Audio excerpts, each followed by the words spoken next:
ബഹുമാനപ്പെട്ട അധ്യക്ഷൻ ശ്രീ ഫിർദൗസ് സുറൈജി സഖാഫി, ഇത് ഉദ്ഘാടനം ചെയ്ത ആദരണീയനായ പൊന്മള അബ്ദുൽ ഖാദർ മുസ്ലിയാർ, ഇവിടെ സ്വാഗതം പറഞ്ഞ CRK മുഹമ്മദ്, ആമുഖ പ്രഭാഷണം നടത്തിയ CN ജാഫർ സാദിഖ്, എൻ്റെ പ്രിയ സുഹൃത്തുക്കൾ വെങ്കടേഷ് രാമകൃഷ്ണൻ, രാജീവ് ശങ്കരൻ, മറ്റ് പ്രിയപ്പെട്ടവരെ, ഈ പുരസ്കാരത്തിലൂടെ നിങ്ങൾ തന്ന സ്നേഹം ഞാൻ എൻ്റെ ഹൃദയത്തിലേക്ക് എടുത്തു വയ്ക്കുന്നു. ഇവിടെ എനിക്ക് മുമ്പ് സംസാരിച്ചവരൊക്കെ തന്നെ ആദരം എന്ന ഒരു പദം പ്രയോഗിച്ചിരുന്നു. ആദരവ് ഏറ്റുവാങ്ങാൻ തക്ക വലിപ്പം ഉള്ളൊരു മനുഷ്യനല്ല ഞാൻ, മനുഷ്യനെന്ന നിലയിലും എഴുത്തുകാരൻ എന്ന നിലയിലും. അതേസമയം ഇതൊരു സ്നേഹമായിട്ടാണ് ഞാൻ സ്വീകരിക്കുന്നത്. ആദരവ് എന്നതിനപ്പുറം സ്നേഹം എന്ന ഒരു പദത്തിന് അല്ലെങ്കിൽ അത്തരമൊരു പരികൽപ്പനയ്ക്ക് കൂടുതൽ അർത്ഥമുണ്ടെന്ന് ഞാൻ കരുതുന്നു, ഇന്ത്യയിലെ ജീവിതത്തിൽ പ്രത്യേകിച്ചും. ഇതെങ്ങനെ എഴുതിയെന്ന് ചോദിച്ചു കഴിഞ്ഞാൽ അതിൻ്റെ ഒരു ഉത്തരം 1947 ജനുവരിയിൽ, കൃത്യമായി പറഞ്ഞ ജനുവരി 23-ന് നവഖലിയിൽ ഇങ്ങനെ മനുഷ്യരെ തമ്മിലടുപ്പിക്കുന്ന തരത്തിലെ വർഗീയാഗ്നി ആളിക്കത്തുമ്പോൾ അതിൻ്റെ നടുവിലൂടെ ഗാന്ധി ഒരു യാത്ര പോകുന്നുണ്ട്. അന്ന് കേത്തൂർ എന്ന് പറയുന്ന സ്ഥലത്ത് നിന്ന് പണിയാല എന്ന് പറയുന്ന തൊട്ടടുത്തുള്ള അധികം ദൂരമില്ലാത്ത ഒരു സ്ഥലത്തേക്കാണ് ഗാന്ധിയുടെ യാത്ര നടത്തിയിരുന്നത്. അതിരാവിലെ നമുക്കറിയാം, ആ യാത്രയിൽ ഗാന്ധിയുടെ കൂടെ ഉണ്ടായിരുന്നത് ഒക്കെ അധികം പരിചയമില്ലാത്ത ആളുകളാണ്. അതിലൊരാൾ മനു ആയിരുന്നു. മനുവിനെ നമുക്ക് പരിചയമുണ്ട്. ഗാന്ധിയുടെ കൈ താങ്ങുന്ന തോളായിരുന്നു മനു. അവസാനം വരെ ഈ മനുവിനെ നിലത്ത് വീഴ്ത്തിയിട്ടാണ് ഗോഡ്സെ ഗാന്ധിയെ വെടിവെക്കുന്നത്. ഈ യാത്രയുടെ തുടക്കത്തിൽ ഈ ജനുവരി 23-ന് മനു ഒരു രാംധുൻ പാടി, ഒരു രാമ ശ്ലോകം എന്നൊക്കെ വിളിക്കാവുന്ന 4 വരി പാടി. അതാണ് ഈ രഘുപതി രാഘവ രാജാറാം എന്ന് പറയുന്ന ഈ പ്രസിദ്ധമായ ഗാനം. അതിൻ്റെ 3-ാമത്തെ വരി നമുക്ക് എല്ലാവർക്കും അറിയുന്ന പോലെ ഈശ്വര അള്ളാ തേരേ നാം എന്ന് പറയുന്ന വരി എത്തിയപ്പോൾ ഗാന്ധി നിന്നു. ഗാന്ധി മനുവിനോട് അത് ആദ്യമേ പാടാൻ ആവശ്യപ്പെടുന്നു.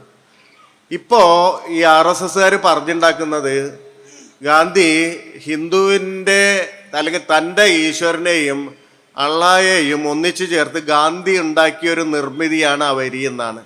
അങ്ങനെയല്ല ചരിത്രം. ഭാഗ്യവശാൽ ഇത് കൂടെ നടന്നിരുന്ന പ്യാരേലാലൊക്കെ എഴുതി വച്ചിട്ടുണ്ട്. മനു ഈ 1947 ജനുവരി 23-ന് ഇത് ആലപിക്കുമ്പോഴാണ് ഗാന്ധി ആദ്യമായിട്ട് ഇത് കേൾക്കുന്നത്. ഈ 3-ാമത്തെ വരി ഗാന്ധിയെ ഒരു നിമിഷം നിർത്തി വീണ്ടും അത് പാടാൻ പറയാണ് മനുവിനോട്. മനു അത് വീണ്ടും ആവർത്തിക്കും. മനുവിനോട് ചോദിക്കും, നീ അത് എവിടെ നിന്നാണ് നീ ഈ പാട്ട് കിട്ടിയത്, ഈ ഗാനം നിനക്ക് എവിടെ നിന്ന് കിട്ടിയെന്ന് ചോദിക്കുമ്പോൾ മനു പറയാം, അത് ഞാൻ ചെറുപ്പത്തിൽ വളരെ കുട്ടിയായിരുന്നപ്പോൾ ഇങ്ങനെ പാടുന്നത്, അമ്പലത്തിൻ്റെ എന്തോ ഒരു ഭജന നടക്കുമ്പോൾ പാടുന്നത് കേട്ടിട്ടുണ്ടെന്ന് പറയുന്നുണ്ട്. എന്ന് പറഞ്ഞാൽ മതേതരത്വം എന്ന് പറയുന്നത് ഇന്ത്യയിൽ ആരും കണ്ടുപിടിച്ചതല്ല. ഇന്ത്യയിൽ ഈ പറയുന്ന പല മട്ടിലുള്ള മനുഷ്യർ ഒന്നിച്ച് താമസിക്കുന്ന സ്ഥലമായ ഇന്ത്യയിൽ ഇവരുടെ സമന്വയം എന്ന് പറയുന്നത് ആരും കണ്ടുപിടിക്കേണ്ട ആവശ്യമില്ല. നമ്മളൊക്കെ തന്നെ എത്രയോ കാര്യങ്ങൾ വീണ് കിടക്കുന്നുണ്ട്. ഇപ്പം എൻ്റെ ഉള്ളിൽ എത്രയോ ഇസ്ലാം ഉണ്ട്. കുമാരനാശാനെ വായിക്കുമ്പോൾ ബുദ്ധമതത്തിൻ്റെ ഒരു വലിയ തരത്തിൽ എൻ്റെ ഉള്ളിൽ അതിൻ്റെ ഈ നന്മ നിറഞ്ഞ ഭാഗങ്ങൾ മുഴുവൻ, വിവേകങ്ങൾ മുഴുവൻ എൻ്റെ ഉള്ളിൽ എൻ്റെ ജീവൻ്റെ ഭാഗമായിട്ട് മാറുന്നുണ്ട്. ഇങ്ങനെ എത്ര ഭാഷകൾ, എത്ര ഭക്ഷണം, എത്ര വേഷങ്ങൾ, ഇതൊക്കെ തന്നെ നമ്മുടെ ഭാഗമായിട്ട് മറ്റു തരത്തിൽ അത് നമ്മുടെ ഉള്ളിലുണ്ട്.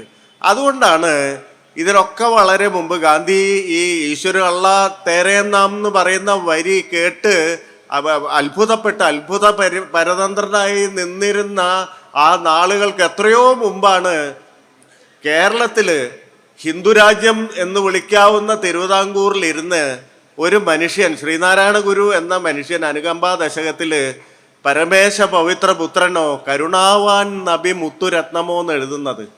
ഇത് ഈ ഹിന്ദുത്വം പറയുന്ന ഒരു ഹിന്ദുയിസത്തിൽ ഇത് കാണില്ല. ഹിന്ദുത്വം പറയാൻ ഉദ്ദേശിക്കുന്ന, ഇപ്പം രാജീവൊക്കെ പറയാൻ പറഞ്ഞ ഒരു ഹിന്ദു റേസിസ്റ്റ്, ഹിന്ദു വംശീയത ഉണ്ടാക്കി വരുമ്പോൾ ഇതൊക്കെ പുറത്തു പോകും. ഇങ്ങനെയാണ് ശുദ്ധീകരിക്കുക എന്ന് പറഞ്ഞാൽ മറ്റ് അംശങ്ങൾ വെളിയിൽ കളയാന്നാണ് അവർ ഉദ്ദേശിക്കുന്നത്. പക്ഷേ നമ്മിലുള്ള ഈ ഇന്ത്യയിൽ ജീവിച്ചിരിക്കുന്ന ഓരോ മനുഷ്യരിൽ നിന്നും ഇവർ പറയുന്നത് ഒഴിച്ച് ബാക്കിയെല്ലാം വെളിയിൽ കളഞ്ഞാൽ അവരൊക്കെ തൊണ്ടുകളായിട്ട് തീരുന്നുള്ളതാണ് വസ്തുത. അവരെല്ലാം യന്ത്രമനുഷ്യരായി തീരുന്നുള്ളതാണ് അർത്ഥം. മാത്രമല്ല ഈ ശൂന്യത എന്ന് പറയുന്ന വയലൻസ് കൊണ്ട് നിറയുന്നതാണ് അർത്ഥം. അപ്പം നമ്മൾ ഇതൊന്നും ഈ മതേതരത്വം എന്നുള്ളത്, തുല്യത എന്ന് പറയുന്ന ഒരാശയം, ഇതൊക്കെ മോളിൽ നിന്ന് കെട്ടിയേൽപ്പിച്ചതല്ല, മറിച്ച് ഭരണഘടനയിൽ തന്നെ അത് എത്തിച്ചേരുന്നത് ഇന്ത്യൻ ജീവിതത്തിൽ നിന്നാണ്. ഇന്ത്യ ഉണ്ടാവുന്ന കാലം, ആ വലിയ സ്ട്രഗിള്, ആ വലിയ സമരത്തിൽ തോളോട് തോൾ ചേർന്ന് നിന്ന വിവിധ വിഭാഗത്തിൽപ്പെട്ടിട്ടുള്ള മനുഷ്യര്, വിവിധ ആരാധനാ രീതികൾ വിശ്വസിക്കുന്നവർ ഈ ഒരു സ്വതന്ത്ര ഇന്ത്യ എന്ന് പറയുന്ന ആശയത്തിന് വേണ്ടി ഒരുമിക്കുന്നത്, ഈ ചരിത്രം മറന്നു കഴിഞ്ഞാൽ മാത്രമേ ഒരു ഫാസിസത്തിന് ഇന്ത്യയെ കീഴടക്കാൻ പറ്റൂ. എന്ന് പറഞ്ഞാൽ ഈ ചരിത്രം മാറ്റി എഴുതുക എന്നുള്ളതാണ് ഫാസിസം നിരന്തരമായിട്ട് ചെയ്തുകൊണ്ടിരിക്കുന്നത്. അപ്പം അതിനെതിരെയുള്ള സ്ട്രഗിള് വളരെ ചെറുപ്പത്തിൽ തന്നെ, ഇപ്പോൾ വെങ്കടേഷ് രാമകൃഷ്ണൻ ഇവിടെ ഉണ്ട്. വെങ്കടേഷ് രാമകൃഷ്ണൻ എന്നെ പറ്റി ഇങ്ങനെ വലിയ വാചകങ്ങളൊക്കെ പറഞ്ഞു. അത് എങ്ങനെ, ഞാനിവിടെ ഒരു ലജ്ജയോട് കൂടിയിട്ടാണ് അതൊക്കെ കേട്ടത്. വെങ്കടി ഈ ഉത്തരേന്ത്യൻ ഗ്രാമങ്ങളിൽ മുഴുവൻ നടന്ന് ഓരോ സമയവും ഈ കാര്യത്തെക്കുറിച്ച് നമ്മളോട് നിരന്തരം ഓർമ്മിപ്പിച്ചുകൊണ്ടാണ്. ഞാൻ ഈ വെങ്കടേഷ് രാമകൃഷ്ണൻ എന്ന് പറയുന്ന ബൈലൈനിൽ വരുന്ന ഓരോന്നും അത്ര ശ്രദ്ധാപൂർവം വായിച്ചിട്ടുള്ള ഒരാളാണ്. അത് നിങ്ങൾക്ക് ഓർമ്മയുണ്ടാവുമെന്ന് വിചാരിക്കുന്നു. ഈ ബാബറി മസ്ജിദ് തകർന്ന് വീഴുന്ന കണ്ട മനുഷ്യനാണ്. അത് അവിടെ ആ ചരിത്രത്തിന് സാക്ഷിയായ മനുഷ്യനാണ് വെങ്കടേഷ് രാമകൃഷ്ണൻ എന്ന് ഓർക്കണം. ഇങ്ങനെ എത്രയോ പേര് ഇന്ത്യയിൽ ഇത് ഒരു ഇന്ത്യയുടെ സമൂഹ ശരീരത്തെ ബാധിക്കുന്ന ഒരു മാറാ രോഗമാണ് പിടിപെടാൻ പോകുന്നത് എന്ന് നിരന്തരം നമ്മെ ഓർമ്മിപ്പിച്ചുകൊണ്ടിരുന്നു. നമ്മൾ ആലോചിക്കണം. ഇവിടെ പറയണ്ടായി, രാജീവ് ഞാനും തമ്മിലുള്ള അഭിമുഖ സംഭാഷണത്തിൽ എൻ്റെ നാടിൻ്റെ സ്ഥിതി ഞാൻ പറയണ്ടായിരുന്നു. ഇവിടെ ഞാൻ വരുമ്പോൾ എൻ്റെ കവി സുഹൃത്ത് നാസിമുദ്ദീൻ ഈ റിസാലയിൽ ഒരു കോള എഴുതുന്ന ആളാണ്. ഞാനും നാസിമുദ്ദീൻ എത്രയോ കാലം ഈ കൊടുങ്ങല്ലൂർ അമ്പലത്തിൻ്റെ ആൽത്തറയിൽ ഇരുന്ന് രാവിലെ മുതൽ വൈകിട്ട് വരെ കവിതയെ പറ്റി സംസാരിച്ചിട്ടുണ്ട്. ഇന്നത് സാധ്യമല്ല. എന്നെയും നാസിമുദ്ദീനെയും രണ്ടാക്കുന്ന ഒരു അദൃശ്യമായിട്ടുള്ള ഒരു സംഗതി അവിടെ വരുന്നു. ഞങ്ങൾക്ക് ഒരു കൊടുങ്ങല്ലൂരിലെ എല്ലാവരും നടന്നു പോയിരുന്ന വഴി കൂടെ ഇന്ന് നമ്മളുടെ ഈ മതത്തിൻ്റെ DNA പരിശോധിച്ച ശേഷം മാത്രമേ കടത്തി വിടുകയുള്ളൂ. ആ നാട്ടിൽ നിന്നാണ് ഞാൻ വരുന്നത്. ഞാൻ നടക്കാൻ പോകുന്ന വഴിയിൽ വീർ സവർക്കർ ക്ലബിൻ്റെ മുമ്പിൽ കൂടെ ദിവസവും നടക്കാൻ പോകുന്ന ഒരാളാണ് ഞാൻ.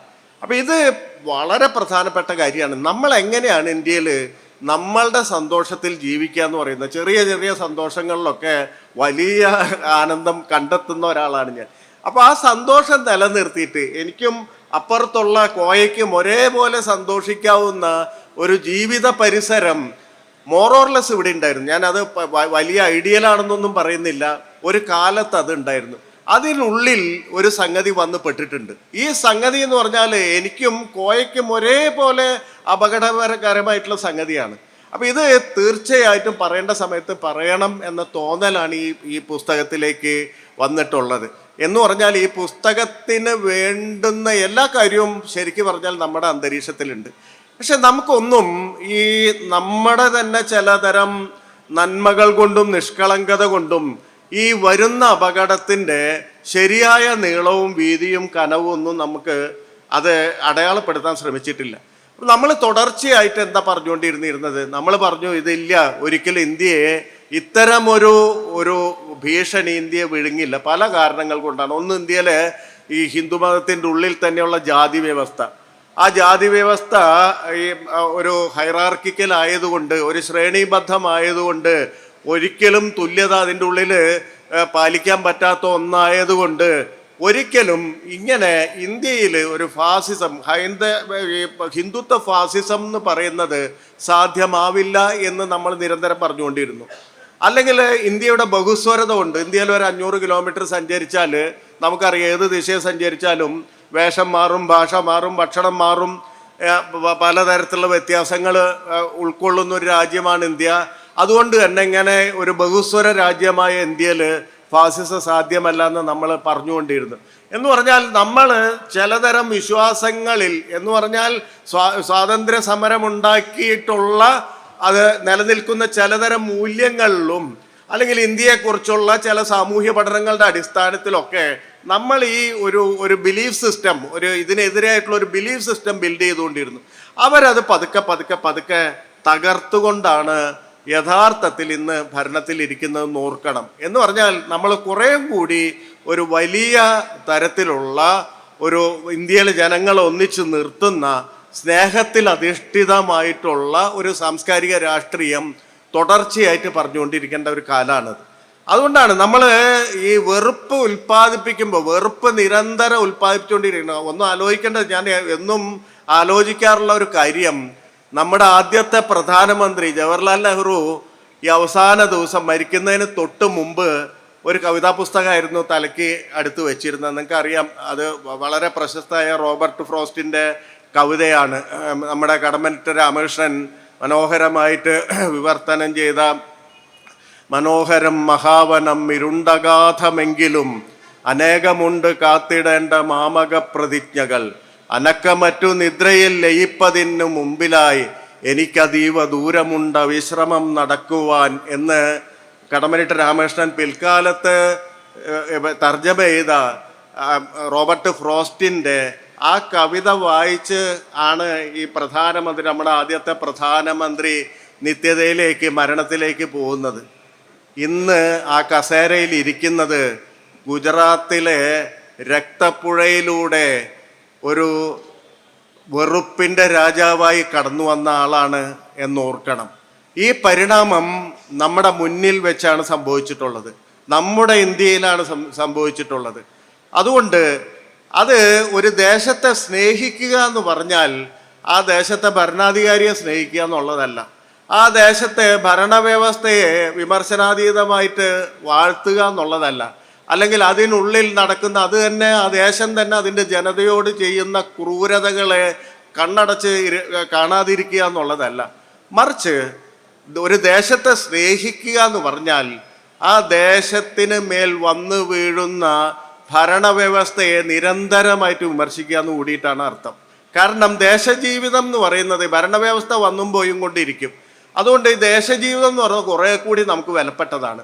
നമ്മുടെ ഒരു തുന്നിച്ചേർക്കൽ എന്ന് പറയുന്നത് കേരളത്തിൻ്റെയൊക്കെ ഒരു സാമൂഹ്യാവസ്ഥയുടെ ഒരു വലിയ ബലം എന്താണെന്ന് ചോദിച്ചു കഴിഞ്ഞാൽ നമ്മളൊക്കെ ഒന്നിച്ച് ചേർന്ന് ജീവിക്കുന്ന ആൾക്കാരാണ്. എൻ്റെ വായിൽ ഇപ്പോഴും എൻ്റെ അമ്മയുടെ ഒപ്പം പ്രവർത്തിച്ചിരുന്ന സൈനബ ടീച്ചർ കൊണ്ടുവന്ന ഈ പെരുന്നാളിന് കൊണ്ടുവരുന്ന പത്തിരി ഇറച്ചിയുടെ രുചിയുണ്ട്. അത് എന്നിൽ നിന്ന് അടർത്തി മാറ്റാൻ പറ്റില്ല. അല്ലെങ്കിൽ ഞങ്ങൾ ഓണമോ വിഷുവോ ഒക്കെ വരുമ്പോൾ അവിടെ വയ്ക്കുന്ന വിഭവങ്ങൾ ടീച്ചറുടെ വീട്ടിൽ കൊണ്ടുപോകും. ആ രുചി ടീച്ചറുടെ നാവിലും ഉണ്ടാവും. ഇത് അടർത്തി മാറ്റുമ്പോൾ ഇത് ഈ രണ്ടുപേരെയും രണ്ട് തട്ടിലാക്കുമ്പോൾ യഥാർത്ഥത്തിൽ ഈ വിഭജനം എന്ന് പറയുന്ന ആശയം വീണ്ടും വീണ്ടും പ്രവർത്തിപ്പിക്കുകയാണ് ചെയ്യുന്നത്. വെറുപ്പാണ് അവിടെ മനുഷ്യരെ നിർണ്ണയിക്കുന്ന ഘടകം എന്ന് പറയുന്നത്.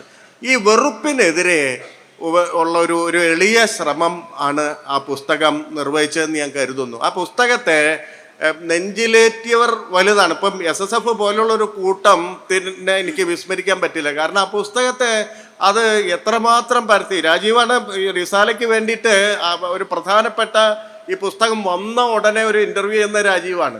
അല്ലെങ്കിൽ അത്തരത്തിലുള്ള അനുബന്ധ പ്രവർത്തനങ്ങൾ ഉണ്ടാവുന്നു. ഈ അനുബന്ധ പ്രവർത്തനങ്ങൾക്ക് വലിയ പ്രസക്തിയുണ്ട്. ഒരു പുസ്തകമോ ഒരു വർക്ക് ഓഫ് ആർട്ടോ അല്ലെങ്കിൽ ഒരു ദൈക്ഷണിക ഗ്രന്ഥമോ ഒന്നും തനിയെ വ്യാപിക്കില്ല. അത് അതിനോട് ചേർന്ന് നിൽക്കുമ്പോൾ, അല്ലെങ്കിൽ ഒരു പുസ്തകം മാത്രമല്ല, ഏത് പ്രവൃത്തിയും അതിനെ ഒരുപാട് അനുബന്ധ പ്രവർത്തനങ്ങൾ വഴിയാണ് ജനതയ്ക്കുള്ളിലേക്ക് പോവുക. 4ാം ക്ലാസ്സിൽ മാത്രം പഠിച്ചിട്ടുള്ള, 4ാം ക്ലാസ് വരെ മാത്രം പഠിച്ച എൻ്റെ അമ്മൂമ്മ ചുമര് ചാരി ഇരുന്നിട്ട് പണ്ട് കുമാരനാശാനെ ചൊല്ലുമായിരുന്നു. എനിക്ക് ചെറുപ്പത്തിൽ ഇത് കുമാരനാശാനാണെന്ന് അറിയില്ല. പടു രാക്ഷസ ചക്രവർത്തിയൻ ഉടൽ മോഹിച്ചത് ഞാൻ പിഴച്ചതോ, നെടുനാൾ വിപിനത്തിൽ വാഴുവാൻ ഇടയായി ഞങ്ങൾ അതെൻ്റെ കുറ്റമോ എന്നൊക്കെ ഇരുന്ന് പാടും ഇങ്ങനെ ഇരുന്നിട്ട്. വലുതായപ്പോഴാണ് ഇത് ഞാൻ കേട്ടു പഠിച്ചതാണ്. അത് കുറെ കാലം കഴിഞ്ഞപ്പോഴാണ് ഇത് കുമാരനാശാൻ എഴുതിയതാണ്. ചിന്താവിഷ്ടയായ സീതയിലെയാണ്. ചിന്താവിഷ്ടയായ സീതയിൽ സീത രാമനെ നേരിട്ട് വിമർശിക്കുന്ന 4 വരികളാണ് എന്നൊക്കെ പിന്നീടാണ് ഇത് മനസ്സിലാവുന്നത്. അപ്പൊ എങ്ങനെയാണ് ഈ പറയുന്ന 4ാം ക്ലാസ് വരെ പഠിച്ചിട്ടുള്ള ഈ അമ്മൂമ്മയുടെ വായിലേക്ക് കുമാരനാശാന്റെ കവിത അത്ര ലളിതമൊന്നുമല്ല, നിങ്ങൾക്ക് അറിയാം അല്ലേ? വായിച്ച് ഇപ്പോഴും ഒരു സഹായം ഇല്ലാണ്ട് നമുക്ക് നേരിട്ട് അതിൻ്റെ ഉള്ളിലേക്കൊന്നും പോകാൻ പറ്റില്ല. ശ്രീനാരായണ ഗുരുവിലേക്കും ആത്മോപദേശ ശതകം വായിക്കണമെങ്കിൽ നമുക്കൊരു സഹായം വേണം, അല്ലാതെ നേരിട്ട് പോകാൻ പറ്റില്ല. എങ്ങനെ ഇത് എത്തി എന്ന് പറയുന്ന ചോദ്യത്തിനാണ്. അപ്പോൾ ഒരു കവിത ഉണ്ടാകുമ്പോൾ, അന്ന് കുമാരനാശാന്റെ ഒരു കവിത ഉണ്ടായപ്പോൾ അതിന് ചുറ്റും ഒരുപാട് അനുബന്ധ വ്യവഹാരങ്ങൾ ഉണ്ടാവുന്നുണ്ട്. വേലുക്കുട്ടി ഭാഗവതർ കരുണ നാടകമാക്കുന്നുണ്ട്, അല്ലെങ്കിൽ ഒരാളത് കഥാപ്രസംഗമാക്കുന്നുണ്ട്. ഇങ്ങനെ പലതരത്തിലുള്ള ഒരു കൃതിയെ മുൻനിർത്തി ഉണ്ടാവുന്ന നിരവധി അനുബന്ധ വ്യവഹാരങ്ങളിലൂടെയാണ് ഒരാശയം സമൂഹത്തിലേക്ക് ആഴ്ന്നിറങ്ങുക. അപ്പൊ അങ്ങനെ ഈ പുസ്തകത്തിന് ചുറ്റും ഒരുപാട് ആൾക്കാർ അതിൻ്റെ കൂടെ ചേർന്ന് നിന്നതുകൊണ്ടാണ് ആ പുസ്തകം ഈ പറയുന്ന രീതിയിൽ അത് ചർച്ച ചെയ്തത്. എനിക്ക് SSFന്റെ കോട്ടയ്ക്കൽ ഒരു ക്യാമ്പിൽ ഞാൻ സംസാരിക്കുന്ന രാത്രി 11 മണിക്കാണ്. 11 മണിക്കാണ് രാത്രി 11 മണിക്ക് ഞാൻ വന്നിട്ട് ഈ കുട്ടികളോട് സംസാരിക്കാൻ. ആ തരത്തിൽ അതിൻ്റെ ഒരു അനുബന്ധ പ്രവർത്തനങ്ങൾ നടന്നതുകൊണ്ടാണ് അത് ഇത്രയെങ്കിലും അതിനൊരു പ്രചാരം ഉണ്ടായത്. അല്ലാതെ ഒരു വലിയൊരു പബ്ലിഷിംഗ് ഹൗസ് ഒന്നുമല്ല പ്രസിദ്ധീകരിച്ചിട്ടുള്ളത്, അല്ലെങ്കിൽ വലിയ കച്ചവട പരസ്യങ്ങൾ വഴിയൊന്നും അല്ല അത് എത്തിച്ചേർന്നിട്ടുള്ളത്. അപ്പൊ കിനിഞ്ഞിറങ്ങൽ സിദ്ധാന്തം എന്ന് പറയുന്നത്, ഈ ട്രിക്ലിംഗ് ഡൗൺ എന്ന് പറയുന്നത് ലോക സാമ്പത്തിക ശാസ്ത്രത്തിന്റെ ഒരു സംഗതിയായിട്ടാണ് പറയുന്നത്. പക്ഷെ സംസ്കാരത്തിലും ഈ ട്രിക്ലിംഗ് ഡൗൺ എന്ന് പറയുന്ന ഒരു സംഗതി ഉണ്ട്. ഈ ട്രിക്ലിംഗ് ഡൗൺ, താഴേക്ക് കിനിഞ്ഞിറക്കാൻ നമ്മൾ ഓരോരുത്തരും ഈ പുസ്തകത്തെ മുൻനിർത്തി മാത്രമല്ല, നിരവധി പുസ്തകങ്ങൾ അങ്ങനെയുണ്ട്, നിരവധി ആശയധാരകളുണ്ട്. അത്തരം ഒരു സംഗതി എത്തിക്കാൻ സഹായിക്കണം. വെങ്കിടിയുടെ വഴിവിട്ട യാത്രകൾ എന്ന് പറഞ്ഞ പുസ്തകം എന്ന് പറഞ്ഞത് നോർത്ത് ഇന്ത്യയിലെ ഒരു രാഷ്ട്രീയത്തിന്റെ ചിത്രം, ഈ നേരിട്ട് രാഷ്ട്രീയം പറയാൻ സഞ്ചാര സാഹിത്യത്തിൽ കൂടെ പറയുന്നുണ്ട്, എങ്ങനെയാണത് വന്നതെന്ന് പറയുന്നുണ്ട്. അല്ലെങ്കിൽ നിരവധി ഇന്നലെ മരിച്ചുപോയ, നമ്മളിവിടെ സംസാരിക്കുമ്പോൾ നമ്മൾ ഓർക്കേണ്ട ഒരു വ്യക്തിത്വം AG നൂറാണി ഇന്നലെ നമ്മെ വെട്ടുപിരിഞ്ഞു. ഈ RSSന്റെ ഈ വലിപ്പം എത്രയുണ്ടെന്ന് കാണിക്കാൻ വേണ്ടി ഒരു ജന്മം മുഴുവൻ അർപ്പിച്ച ഒരു മഹാനാണ് അദ്ദേഹം. ഇങ്ങനെ എത്രയോ പേര് ഇന്ത്യയിൽ ഈ ജനങ്ങളുടെ റെസിസ്റ്റൻസ് എന്ന് പറയുന്നത്, ജനങ്ങൾക്ക് വേണ്ടി നിലകൊണ്ടു എന്ന് ചോദിച്ചു കഴിഞ്ഞാൽ അതിൽ നമുക്ക് പറയാൻ പറ്റാത്തത്ര തരത്തിലുള്ള മനുഷ്യരുണ്ട്, ചെറുതും വലുതുമായ പ്രവർത്തനങ്ങൾ. അതാണ് ശരിക്കും പറഞ്ഞാൽ ഫാസിസത്തിനെ ഒരു പരിധി വരെ തടഞ്ഞു നിർത്തുന്നു. ഒരുപക്ഷെ അതിൻ്റെ ഇപ്പം വെങ്കിടിയൊക്കെ നേരിട്ട് തന്നെ ഈ വെങ്കിടിയുടെ ഒക്കെ അനുഭവത്തിൽ നിന്ന് ഉണ്ടായിട്ടുള്ള ഒരു രാഷ്ട്രീയമാണ് ശരിക്കും പറഞ്ഞാൽ UP-യിലൊക്കെ വിജയിച്ച ഈ PD എന്ന് പറയുന്ന പിച്ചടെ ദളിത് അല്പസംഖ്യക്ക് എന്ന് പറയുന്ന പിന്നോക്കക്കാർ, ദളിതുകാർ, മൈനോറിറ്റി എന്ന് പറയുന്ന ഒരു രാഷ്ട്രീയമൊക്കെ വികസിപ്പിച്ചെടുക്കുന്നതിൽ നേരിട്ടൊക്കെ ഒരുപക്ഷെ പരോക്ഷമായിട്ടൊക്കെ പങ്കുവഹിച്ച മനുഷ്യർ ഇവിടെ ഉണ്ട്. അപ്പൊ ആ തരത്തില് ഈ ഒരു വലിയ നെറ്റ്വർക്ക് എന്ന് പറയുമ്പോൾ അത് പരസ്പര വിശ്വാസത്തിലും സ്നേഹത്തിലും കുറെ കൂടി ഒരു നല്ല ജീവിതം ഇന്ത്യയിൽ ഉണ്ടാവണം എന്ന പ്രത്യാശയിലൊക്കെ പ്രവർത്തിക്കുന്ന മനുഷ്യരാണ്. അല്ലാതെ അതൊരു സംഘടനയുടെ രൂപത്തിലോ അല്ലെങ്കിൽ പ്രത്യേകിച്ച് പ്രസിഡന്റ് സെക്രട്ടറി ഒന്നും ഉണ്ടായിട്ടില്ല. ഈ മനുഷ്യർ മുഴുവൻ ഇന്ത്യയിൽ പ്രവർത്തിച്ചുകൊണ്ടിരിക്കുന്നു, പല തലത്തിൽ പ്രവർത്തിച്ചുകൊണ്ടിരിക്കുന്നുണ്ട്. അത് നമ്മൾ കൂടുതൽ സ്ഥലത്തേക്ക് നമ്മൾ ഈ പറഞ്ഞ പോലെ ഒരു സ്നേഹത്തിൻ്റെ സ്ഥലമായിട്ട് ഇന്ത്യ മാറണം. ഒരു ജ്ഞാനമണ്ഡലം രൂപപ്പെടണമെങ്കിൽ, യഥാർത്ഥ ജനാധിപത്യം, ഒരു ജ്ഞാനം പ്രസരിക്കണമെങ്കിൽ, ഒരു ജ്ഞാനത്തെ പറ്റിയുള്ള അറിയാനും അറിയിക്കാനും ശ്രീനാരായണ ഗുരു പറഞ്ഞ പോലെ ഒരു സംവാദ സ്ഥലം രൂപപ്പെടണമെങ്കിൽ വെറുപ്പ് നമ്മുടെ ലോകത്തുനിന്ന് പോകണം. വെറുപ്പിന് ഒന്നും സാധിക്കില്ല എന്നുള്ള കാര്യം മനസ്സിലാക്കണം. അങ്ങനെ മനസ്സിലാക്കുമ്പോൾ നമ്മൾ ഏറ്റവും വലിയൊരു സമരത്തിലാണ് ഏർപ്പെട്ടിരിക്കുന്നതെന്ന് മനസ്സിലാക്കണം. കാരണം ഹിറ്റ്ലറും മുസോളിനിയും പോലും അത് 10-15 കൊല്ലം ഉണ്ടായ ഒരു പ്രതിഭാസമാണ് ഈ ഹിറ്റ്ലറും മുസോളിനിയും ഒക്കെ, അല്ലാതെ വലിയ കാലം നീണ്ടു നിന്നതല്ല. ഇതങ്ങനെയല്ല. ഇത് 100 വർഷം നിരന്തരം പ്രവർത്തിച്ച അതിൻ്റെ മുകളിലുള്ള ഒരു ഫാസിസത്തെയാണ് നമുക്ക് നേരിടാനുള്ളത്. എന്ന് പറഞ്ഞാൽ അതിൻ്റെ വലിപ്പം വലുതാണ്, പക്ഷെ അതുകൊണ്ട് തന്നെ നമ്മുടെ ഉത്തരവാദിത്വവും വലുതാണ്. ഉത്തരവാദിത്വം വലുതാണെന്ന് പറയുന്നത് നമ്മളൊക്കെ ഓരോ തലച്ചോറുകളാണ്. എത്ര കൃത്രിമ ബുദ്ധി കണ്ടുപിടിച്ചാലും നമ്മുടെ തലച്ചോറിൻ്റെ ഒരു ചെറിയ ഒരു ശതമാനം പോലും പ്രവർത്തനത്തിൻ്റെ ആ രീതിയിൽ എത്തിയിട്ടില്ല എന്നുള്ളത് നമുക്കറിയാം. എന്ന് പറഞ്ഞാൽ നമ്മളൊക്കെ ഓരോ തലച്ചോറുകളാണ്. ഈ തലച്ചോറുകൾ തീർച്ചയായിട്ടും ചരിത്ര സാഹചര്യങ്ങളിലൂടെ വിവേകത്തിൻ്റെയും സ്നേഹത്തിൻ്റെയും മൈത്രിയുടെയും ഒക്കെ ഇരിപ്പിടമായിട്ട് മാറ്റുക എന്നുള്ളതാണ് മനുഷ്യവംശത്തെ നിലനിർത്താനുള്ള ഏക പോംവഴി എന്ന് പറയുന്നത്. അതുമായി ബന്ധപ്പെടുത്തിയുള്ള ഒരു ജ്ഞാനമണ്ഡലം രൂപീകരിക്കുക എന്നുള്ളതും അതിൻ്റെ വളരെ പ്രധാനപ്പെട്ട കാര്യമാണ്. അപ്പോൾ അതിലൊരു വളരെ എളിയ പ്രവൃത്തി മാത്രമാണ് ഞാൻ ചെയ്തത്. ഇത് തുടർച്ചയായിട്ട് മുന്നോട്ട് കൊണ്ടുപോകണം. അതിനാവശ്യമായിട്ടുള്ള ഒരു ഊർജം ലോകത്തെങ്ങുമുണ്ടെന്ന് ഞാൻ പോകുന്ന ഒക്കെ എന്നെ ബോധ്യപ്പെടുത്തിയിട്ടുണ്ട്. അതിൻ്റെ അവസാനത്തെ സ്നേഹമാണ് നിങ്ങൾ തന്ന ഈ പുരസ്കാരം എന്ന് പറയുന്നു. നിങ്ങൾക്ക് എല്ലാവർക്കും നന്ദി.